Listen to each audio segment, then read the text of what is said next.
many of us in the VW world, one of our goals is to graduate from our Volkswagen to an Audi, or if you're me, like a weird Audi Volkswagen love child.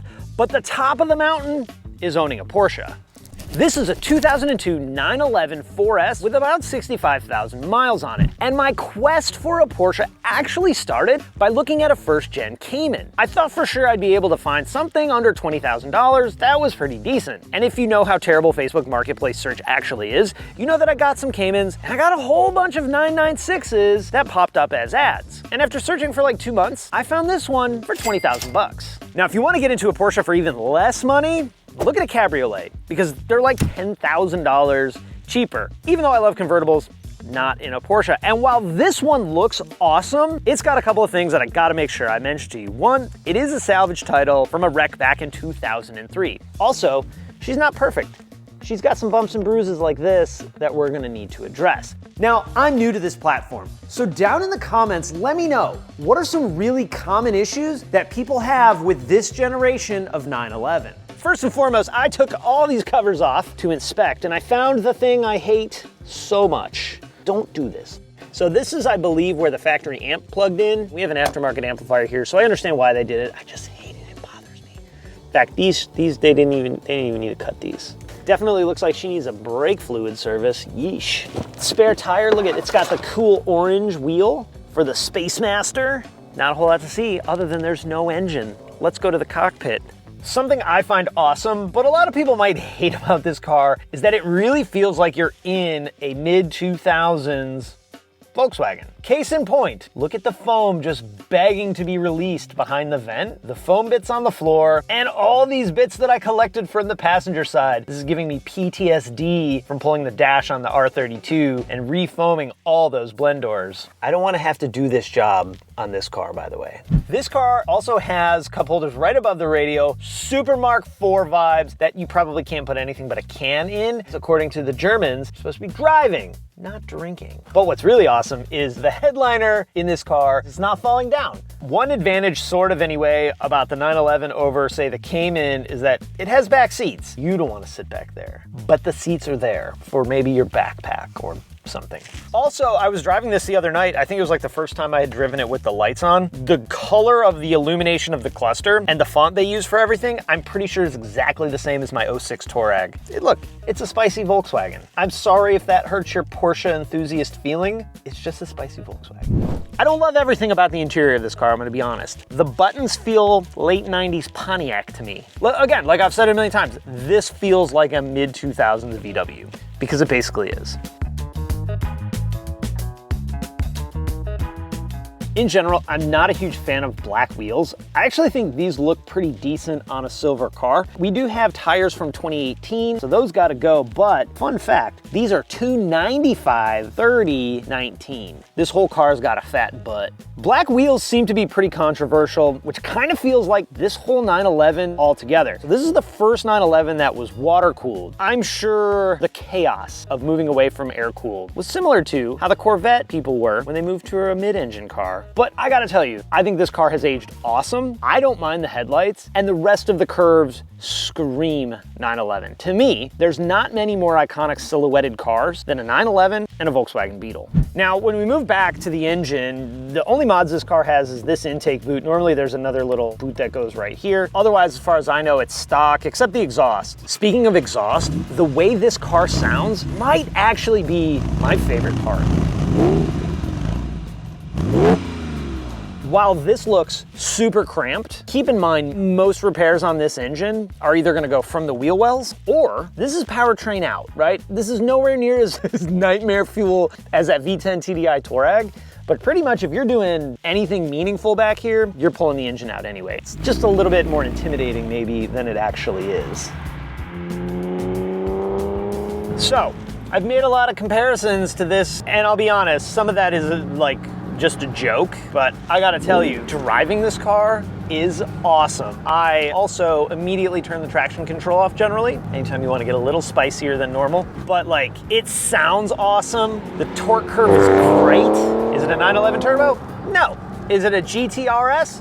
No. Does that matter to me?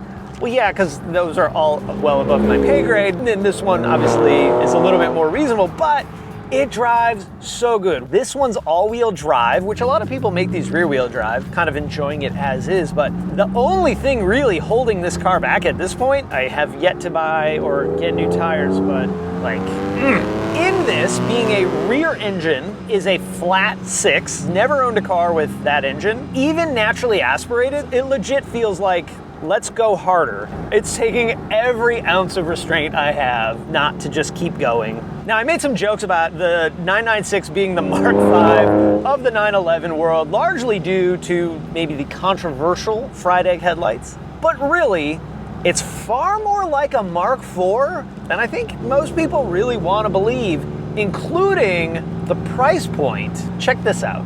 Our 2002 versus our 2004. Now, to me, this is from a time when these cars just had their own soul. Even different individual cars within the same model seem to behave pretty different. And while the Mark IV R32 drives completely different, you still kind of get that same feeling. You have a lot more visceral experience driving than you do on something brand new. Even though everything brand new is infinitely faster, it just to me lacks a little bit of soul. And I would be remiss to not point out, we also have a lot of failing common parts like struts for the hood. Now, what's crazy to me is, like for like, the R32 is probably gonna cost you more money up front to buy than a similar 911. However, I think the overall cost of ownership gets made up for it on a 911 because you, my friends, are paying the Porsche tax. Now, speaking of the Porsche tax, there are two major issues that we gotta talk about with the 996 911. One, intermediate shaft bearings, commonly known as IMS failure. The other one is bore scoring, where two cylinders are starved for oil, and as the pistons move, it scores up the bore of the cylinder. The cylinder bore issue, we can take the pan down and look at. The IMS failure, there's not a real good way to look at that. Now, in my research, it actually seems like IMS failure is not nearly as common as maybe the internet makes it out to be. Similar to how on the Mark 7, they experience crank walk. I think the real big issue though with the IMS failure is that it may not happen to every single car, but when it does, it's catastrophic. So at some point, we're gonna drop the engine out of this car, put an IMS in it, and do a full thorough inspection of the engine and make sure we don't need anything else. This car only has 65K, but that means in its 20, almost 3 years of life, it hasn't really been driven all that much. Now, if you're considering going on a 911 journey of your own, there's a couple things I want to point out that this car has wrong with it that you probably also want to look for as well. We actually have a bit of an oil leak right here where the engine and transmission bolt together. So this could be one of a couple of different problems. One, it could be the rear main seal leaking, which is super common on these cars. Two, it could be the seal for the IMS leaking, which would cause basically the same oil leak because the rear main sits here. The IMS bearing hole, I guess, port, well, sits right below it. All in all though, this car's in pretty good shape. It's just some maintenance that needs to happen. We got a busted CV boot. You can see all the grease. I just got a boot kit for like 70 bucks. I mentioned this car being 20, almost 3 years old. I want to show you a product of that age. You can see the bump stops up in the front are almost completely gone. So no intention on lowering this car at all, but we'll refresh the suspension. That's probably a down the road thing because addressing the potential for IMS failure and bore scoring issues should probably come first. Well, second, after that axle boot. I mentioned the hackery of radio wiring underneath the hood. I also pulled the radio to see how bad it was behind there. It's not the worst I've ever seen, but man, I hope this was a DIY job.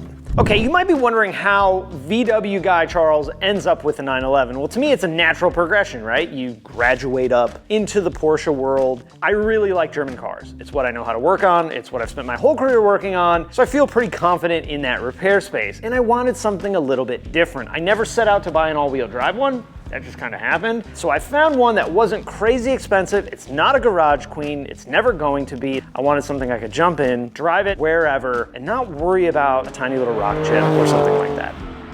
Okay, so if you follow the channel for any length of time, you know that I'm really bad about getting something new, and it feels like I never finish any project, but rest assured, I actually do finish them. There's not a whole lot that's gonna happen to this car right now, outside of basic maintenance, and we're going to fix that CV boot that split in the right front. Couple of things though. One, what else do people do to these cars? There's not a world where I'm gonna pretend I'm a 911 expert and tell you all the things that people do to these cars, because frankly, I don't know. So let me know.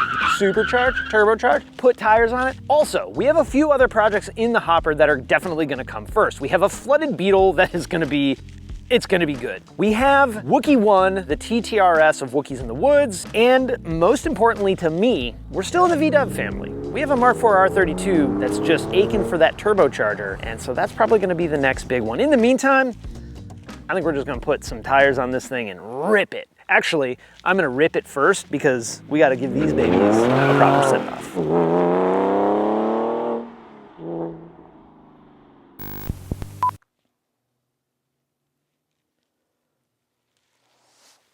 Ooh, yeah.